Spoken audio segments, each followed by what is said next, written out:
ফের বাগুইআটিতে দুষ্কৃতী দৌরাত্ম্য। এবার ঘটনাস্থল বাগুইআটির রবীন্দ্রপল্লী। এই বাড়িতে থাকেন কৃষ্ণা সাহা। তার দাবি, পুরীতে বেড়াতে যাওয়ার জন্য রাতে বাড়িতে শোয়ার কথা বলেন প্রতিবেশী শম্পা সাহাকে। শম্পার অভিযোগ, শনিবার ভোর রাতে 3 দুষ্কৃতীর দরজা ভেঙে ঢোকে। তাদের প্রত্যেকেরই মুখ ঢাকা ছিল। চাবির সন্ধান করলেও না পেয়ে মাথায় রিভলভার ঠেকিয়ে শম্পা সাহার গয়না নিয়ে পালায় দুষ্কৃতীরা। গত 6 মাসে চুরি, ডাকাতি, ছিনতাইয়ের একের পর এক ঘটনা ঘটছে বাগুইআটি থানা এলাকায়। আতঙ্কিত বাসিন্দারা। বাগুইআটি থানার পুলিশ জানিয়েছে, অভিযোগের ভিত্তিতে তদন্ত শুরু হয়েছে। দুষ্কৃতীদের খোঁজে তল্লাশি চলছে। শৈশবে হোঁচট খেল সস্তা দরে সবজি দেওয়ার প্রক্রিয়া। শনিবার খুলল না ন্যায্য মূল্যের সবজির দোকান। কাঁকুড়গাছির ভিআইপি মার্কেটে শুক্রবার এই ন্যায্য মূল্যের সবজির দোকানের উদ্বোধন হয়। যৌথ উদ্যোগ রাজ্য সরকার ও পুরসভার। সেই মতো শনিবার সকাল থেকেই বাজারে ভিড় জমান ক্রেতারা, কিন্তু তাঁরা সাত সকালে বাজারে এসে হতাশ। দেখেন দোকান বন্ধ। সবজির পসরা নিয়ে 24 ঘন্টা আগে যিনি বসেছিলেন তাঁর দেখা নেই সারাদিনেও। শুক্রবারই ন্যায্য মূল্যের সবজির দোকান খোলার পর ক্রেতাদের একাংশ বলেন, ন্যায্য মূল্যের দোকানের সঙ্গে বাজার দরের খুব একটা ফারাক নেই। তারপরের দিনই সস্তায় সবজি দেওয়ার প্রক্রিয়া হোঁচট খাওয়ায় সরকারের উদ্যোগ নিয়ে প্রশ্ন তোলেন ক্রেতারা।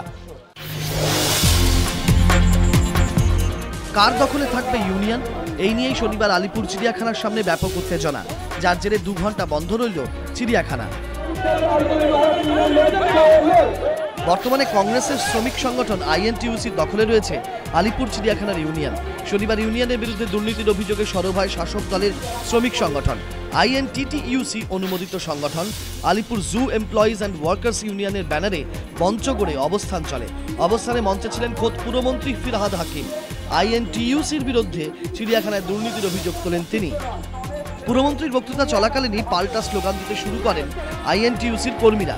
অগ্নিগর্ভ হয়ে ওঠে পরিস্থিতি। দুপক্ষের মধ্যে তুমুল বচসা বাধে। অভিযোগ, আইএনটিটিইউসি নেতা কার্তিক বন্দ্যোপাধ্যায়ের নেতৃত্বে চিড়িয়াখানার ইউনিয়নে দখল নেওয়ার চেষ্টা চলছে।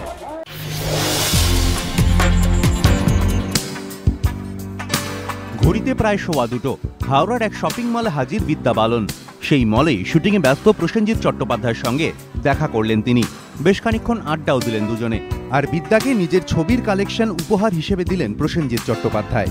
ববি জাসুসের প্রচারে এলেও এদিন বিদ্যার কোনো ছদ্মবেশ ছিল না, যেমনটা রয়েছে তাঁর ছবিতে।